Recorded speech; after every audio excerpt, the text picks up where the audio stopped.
ছয় ঋতুর দেশ হিসেবে পরিচিত আমাদের এই বাংলাদেশ। ঋতু বৈচিত্র্যের কারণে এদেশের মাটিতে ফলে নানা রকমের ফল ও সবজি।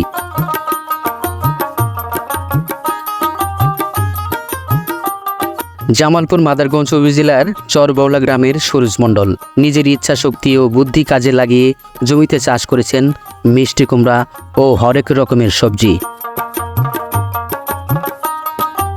মাত্র 2 মাসেই খরচ বাদ দিয়ে মিষ্টি কুমড়া বিক্রি করেছেন 70,000 টাকা।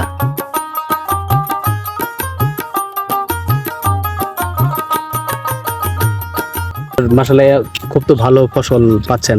কিরকম আয় উন্নতি হলো? 60-70 মাশাআল্লাহ, মানে 2 মাসে 60-70,000 টাকা লাভ হয়েছে। খরচ করছেন আপনি 10-12,000 টাকা। 10-12 তো মাশাআল্লাহ, আরো দেখতে পাচ্ছি অনেক গাছ। আরো 2 মাস আপনি বিক্রি করতে পারবেন।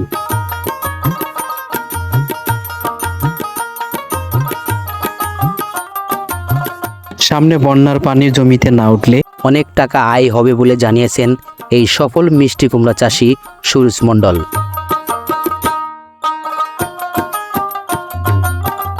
সফল এই চাষি সুরজ মণ্ডল জমিতে ধান চাষ না করে 12 মাসে চাষ করছেন সবজি, যেমন ঢেঁড়স, করলা, বটবডি, মিষ্টি কুমড়া সহ হরেক রকমের সবজি।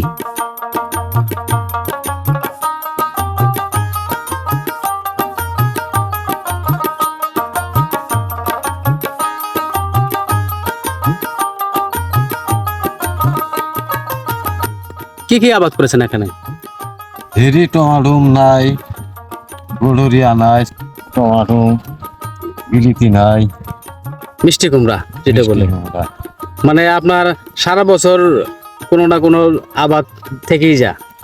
12 মাস? হ্যাঁ, 12 মাসে করে গেছি। 12 মাসে কৃষি করেন। এখন যে মিষ্টি লাউয়ের দাম কিরকম পাচ্ছেন?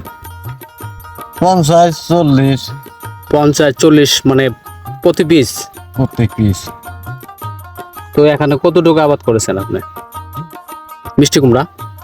15 করা। 15 করা মিষ্টি কুমড়া। কতদিন আগে থেকে? 3 মাস। 3 মাস আগে থেকে। তো মাশাআল্লাহ, দেখতে পাচ্ছি যে এখানে অনেকগুলো গাছ পরিপূর্ণ। এইটা কি একটার পিছে যখন আপনার লাউ কাটার পরে কি আবার পুনরায় ওখান থেকে কুশি দেয়? হ্যাঁ, গিরে গিরে কুশি দিছে। মানে প্রতিটা ঘিরুতে একটা করে কুশি দেয়। কুশি থেকে আবার নতুন শুরু হয়, আবার লাউ, মিষ্টি লাউ শুরু হয়। তো আপনার আশা করতেছেন আর কতদিন বেচতে পারবেন এরকম লাউ? 2 মাস। আরো 2 মাস বিক্রি করতে পারবেন?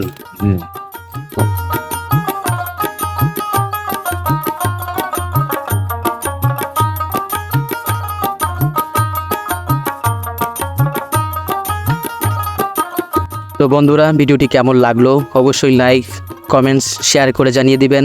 ভালো থাকবেন, সুস্থ থাকবেন, পাশেই থাকবেন। আল্লাহ হাফেজ।